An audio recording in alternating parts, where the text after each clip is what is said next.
Bonjour à tous, nous commençons le 7e Pérec de Masechet Shkalim à la première Mishnah, Mishnah Aleph. La Mishnah nous dit Ma'ot shenimtsu ben ashkalim lindava, de l'argent que l'on va trouver entre Shkalim et Nedava. De quoi il s'agit? Nous avons vu dans les Mishnayot précédentes qu'il y avait au Beth Amikdash 13 shofarot, 13 urnes en forme de shofar, étroites en haut et larges en bas, où on déposait de l'argent pour les différentes raisons que nous avons vues. Il y avait 13 urnes différentes pour déposer de l'argent. Il y avait un shofar où c'était marqué le shekel, pour celui qui devait donner un shekel cette année, taklin chadetin, les nouveaux shkalim, ou les anciens shkalim, pour celui qui n'avait pas apporté l'année dernière. Et ensuite, il y avait pour toutes sortes de nedava, si quelqu'un voulait offrir, comme nous l'avons vu, donc de la levona, de l'or ou des korbanot. La Mishnah va nous dire ici Ma'ot shenimtsu ben ashkalim lindava, de l'argent qu'on a trouvé entre le shofar où étaient déposés les shkalim et le shofar qui servait nedava pour tout ce qu'on offre au Beth Amikdash. On a trouvé une pièce et on ne sait pas si elle voulait être mise, cette pièce, dans ce shofar ou dans l'autre shofar. Qu'est-ce que l'on va faire? Eh bien, karov les shkalim, le shkalim. Si la pièce, on voit qu'elle est plus proche du shofar où c'est marqué shkalim, ça sera pour les shkalim. L'indava, si c'est proche de la nedava, il peut le ndava, on le mettra pour le ndava. Et lorsque c'est merza, les merza juste au milieu, eh bien, yipelu l'indava, on le donnera pour la nedava. Pourquoi? Parce qu'on va à chaque fois être mahmir lorsqu'on ne sait pas d'où ça vient. Et donc, comme explique le Barthénora, nous avons un principe, c'est qu'on va toujours aller vers l'endroit qui est le plus proche.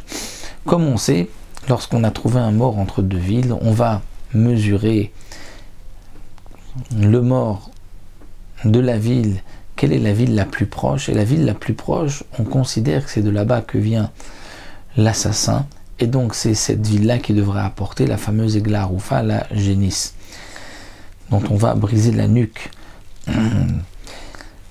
Le principe est donc qu'on doit tenir compte toujours du karov, c'est-à-dire du plus proche.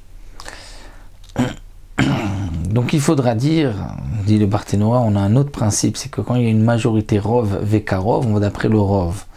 Donc il faudra dire ici qu'il y a autant d'argent dans les shkalim, dans les dava, et donc il n'y a pas de rov, il y a juste karov qui est le plus proche.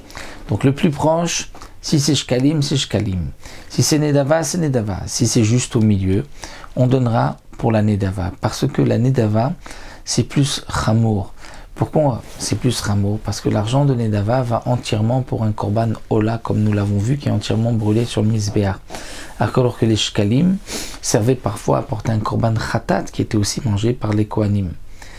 De plus, les shkalim, nous avons vu que les restes, les sheyaré, les restes de la lishka servaient pour l'entretien des murailles de la ville, pour les tours de la ville.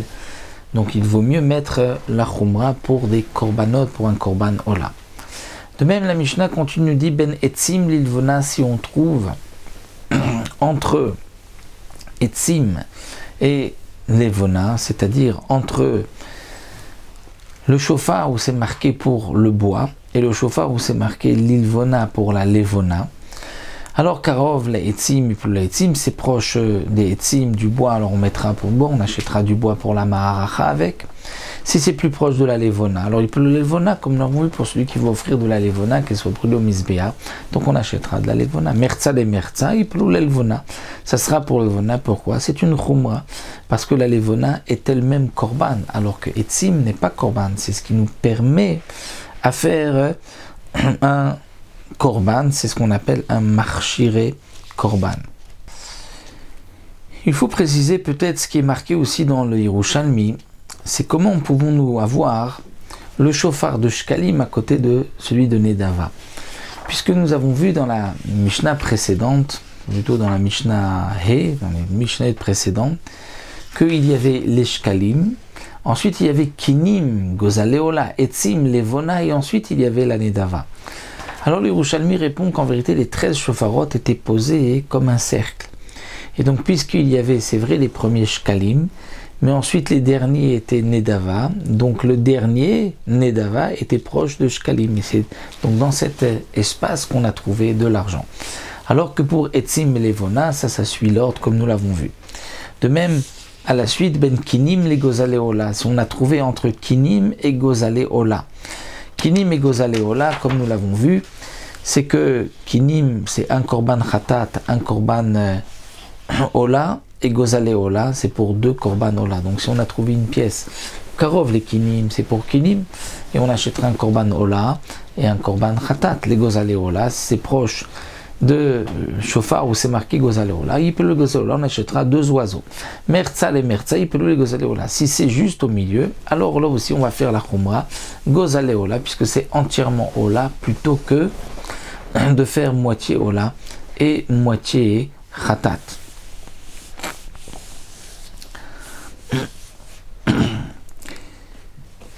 On va avoir la question que les Yerushalmi posent et qui est rapportée dans le Barthénora, c'est que si on va être mahmir et qu'on va mettre Gozale Ola, peut-être qu'une personne, une femme qui avait un korban Khatat et Ola avait laissé cet argent, et donc en fin de compte elle n'aura pas de kapara, parce qu'on ne lui apportera pas son korban Khatat.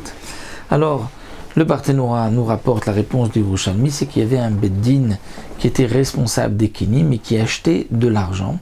En fonction de cet argent qui avait été trouvé, le Beddin, avec de l'argent du Tzibour, achetait un Korban Khatat en correspondance pour l'offrir al-Safek, pour être sûr que la personne qui aurait peut-être déposé cet argent, qui aurait été Khatat, aura quand même son Korban Khatat avec son Korban Ola. Donc on faisait la Khumra, pas seulement on prenait cet argent, on achetait 2 oiseaux Ola, mais on allait en contrepartie prendre de l'argent, le Beddin allait prendre de l'argent du Tzibour, de la communauté, et ensuite acheter avec aussi un Korban Khatat, puisque on avait trouvé une pièce, donc peut-être que c'était aussi un Korban Khatat qui avait été prévu, et donc on fera ce korban pour la personne qui en a besoin.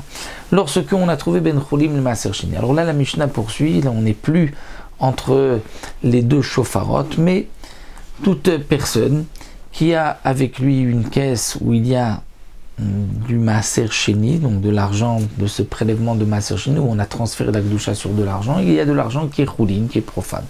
Alors on dira Krov les Cholim, plus les Cholim, si c'est proche de Cholim, ça l'argent ira pour Cholim, sera profane. Si c'est proche du Maaser Sheni, plus le Maaser Sheni, c'est proche du Maaser Sheni, Merza les Merza, si c'est au milieu, il peut le Maaser Sheni, on va être Mahmir, on utilisera cet argent comme si c'est Maaser Sheni. Zéaklal, voici la règle, on va vers le plus proche, même si c'est Léakel, mais Merza les Merza, si c'est moitié-moitié, on va être Mahmir. Et donc si la Khumra est que ce soit Maaser Sheni, eh bien on considérera que cet argent est Maaser Sheni. C'est donc pour cette première Mishnah.